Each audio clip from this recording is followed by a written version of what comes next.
سابق justice doctor Javed Iqbal ایک روشن خیال اور ترقی پسند مسلمان ہیں، لیکن ان کے ساتھ بھی کچھ ایسے واقعات گزرے کہ مرحوم قدرت اللہ شہاب کی طرح انہیں بھی اپنے سائنٹیفک ذہن میں کچھ جگہ مافوق الفہم دانش کو دینی پڑی۔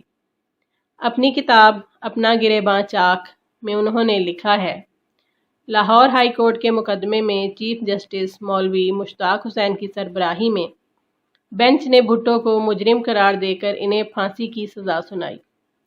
بینچ کے دیگر جج صاحبان تھے Zakiuddin Pal, S M H Qureshi, Gulbaz Khan اور شاہد کرم الہی چوہان۔ فیصلہ متفقہ تھا۔ جیسے کہ میں عرض کر چکا ہوں کہ مولوی مشتاق حسین دوستی کے ساتھ دشمنی بھی پوری طرح نبھاتے تھے، دشمنوں کو کبھی معاف نہ کرتے تھے۔ مثلاً جب چیف جسٹس نامزد ہوئے تو حلف لینے گورنر ہاؤس جانے سے صاف انکار کر دیا، کیونکہ گورنر اسلم ریاض حسین کو اپنا حق مارنے والا دشمن سمجھے تھے۔ چنانچہ گورنر کو ہائی کورٹ میں آ کر انہیں چیف جسٹس کا حلف دلانا پڑا۔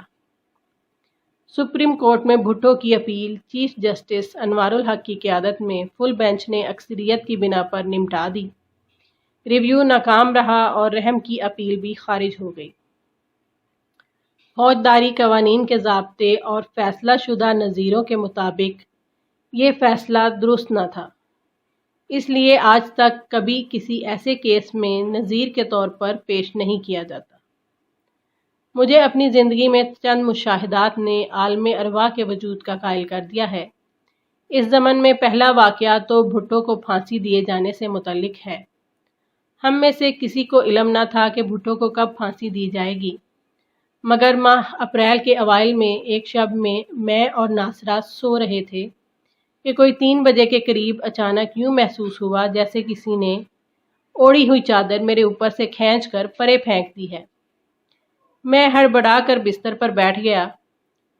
میں نے دیکھا کہ کھلے کالر اور کھلے کفوں کی قمیض اور شلوار پہنے بھٹو نہایت تلخ لہجے سے انگریزی میں بتا رہے ہیں، "Look what they have done to me"، دیکھو انہوں نے میرے ساتھ کیا کیا ہے۔ ناصرہ بھی جاگ اٹھیں، کہنے لگیں کہ کیا کوئی ڈراؤنا خواب دیکھا ہے۔ میں نے جواب دیا، ابھی ابھی بھٹو یہاں موجود تھے، معلوم ہوتا ہے کہ انہیں پھانسی دے دی گئی ہے۔ دوسرا واقعہ میرے پرانے دوست منور حسین بخاری کی موت کا ہے۔ اس رات ہمارا چھوٹا بیٹا ولید ہوائی جہاز پر نیو یارک سے لاہور آ رہا تھا۔ ناصرہ کسی کام سے اسلام آباد گئی ہوئی تھیں اور میں خوابگاہ میں اکیلا تھا۔ رات کے کوئی 2 بجے کے قریب مجھے محسوس ہوا جیسے کوئی کمرے کا دروازہ کھٹکھٹا رہا ہے۔ میں نے پہلی کھٹکھٹاہٹ تو شاید خواب میں سنی، مگر دوسری بار کھٹکھٹاہٹ کے وقت میں یقیناً جاگ رہا تھا۔ میں اٹھ بیٹھا اور سمجھا کہ ممکن ہے باہر تیز ہوا چل رہی ہو۔ پردہ ہٹا کر باہر جھانکا، مگر ہر طرف خاموشی اور رات کی تاریکی پھیلی ہوئی تھی۔ پھر جس دروازے پر کھٹکھٹاہٹ ہوئی تھی میں نے کھول کر دیکھا، مگر وہاں کوئی بھی موجود نہ تھا۔ میں ڈر گیا اور طرح طرح کے وسوسوں نے مجھے آ لیا۔ یہی دعا کرتا رہا کہ خداوند تعالیٰ ولید کا نگہبان ہو اور وہ بخیر و عافیت لاہور پہنچ جائے۔ اگلے روز صبح ہمارے بڑے بیٹے منیب نے مجھے فون پر بتایا کہ گزشتہ شب 2 بجے میرے دوست منور حسین بخاری حرکت قلب بند ہو جانے سے فوت ہو گئے اور 4 بجے بعد از دوپہر ان کا جنازہ ہے۔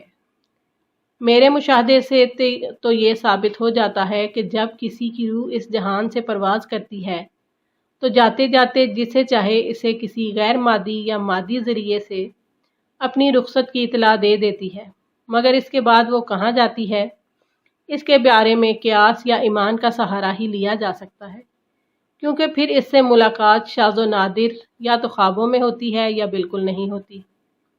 ایک اور مسئلہ غور طلب ہے، جسم کے اندر روح کا مقام کہاں ہے؟ کیا روح دراصل ذہن ہے جو دماغ میں مقید ہے، یا روح کا مسکن قلب ہے؟ ذہن اگر بیمار ہو جائے تو کیا روح بھی بیمار تصور کی جائے گی؟ مجھے اپنے دوست اور تایا زاد بھائی مختار کی یاد آ گئی۔ ان کی وفات 82 برس کی عمر میں ہوئی اور وہ اپنی یادداشت کھو بیٹھے تھے۔ میں ان کی بیمار پرسی کے لیے گیا اور ان کا حال پوچھا۔ نہایت تکلفانہ انداز میں جواب دیا، شکر الحمدللہ میں بخیریت ہوں۔ قریب کھڑے بیٹے نے بتایا، ابا جان یہ چچا جاوید ہیں، آپ نے انہیں پہچانا نہیں؟ اس پر یکدم مجھے گلے لگا لیا اور زاروں کی طرح رونے لگے۔ میں انہیں دلاسا دیتا رہا۔ اسی کشمکش میں تقریباً 15 منٹ گزر گئے اور ان کا رونا نہ تھما۔